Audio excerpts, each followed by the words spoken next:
welcome back to the channel, guys.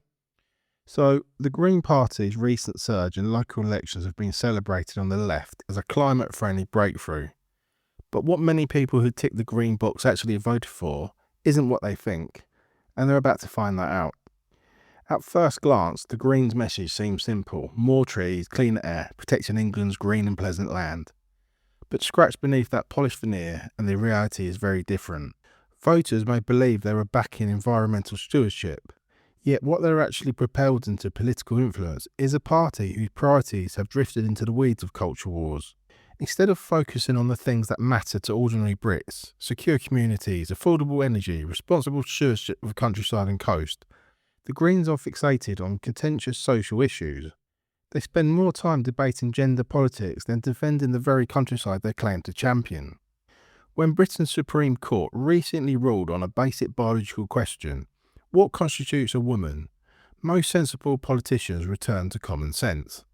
Even Labour's leadership acknowledged that biological reality matters, yet the Greens dug in instead.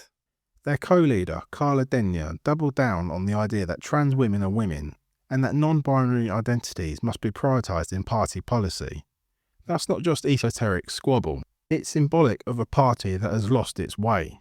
People who voted Green because they care about hedgerows and farmland now discover that the party is more interested in pronouns and toilet access than it is protecting our environment. That's a bitter surprise for many.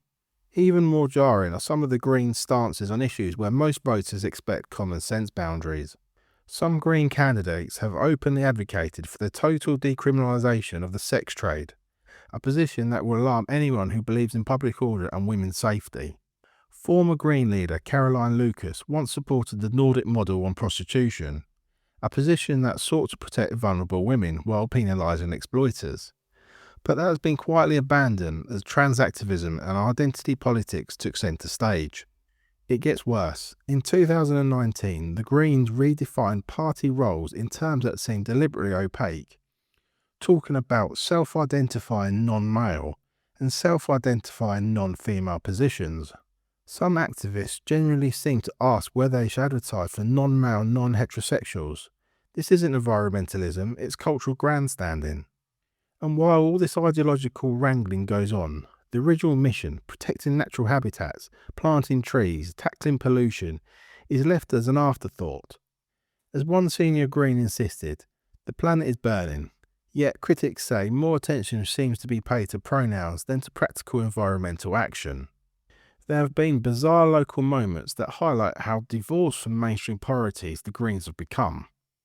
In a Leeds ward, a newly elected Green councillor once celebrated a win with the cry "Allah Akbar" and defended it as a political statement about Gaza, not local environmentalism.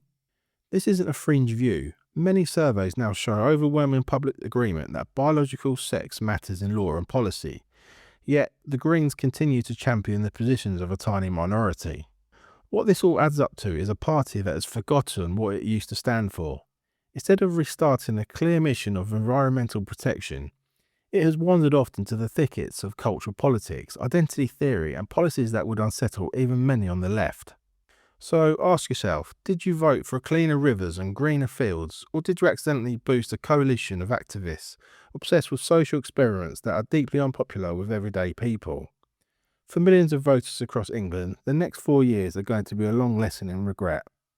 Thanks for watching, guys. If you want more honest political commentary and don't want to miss what's really happening behind the headlines, hit that subscribe button and drop your thoughts in the comments below.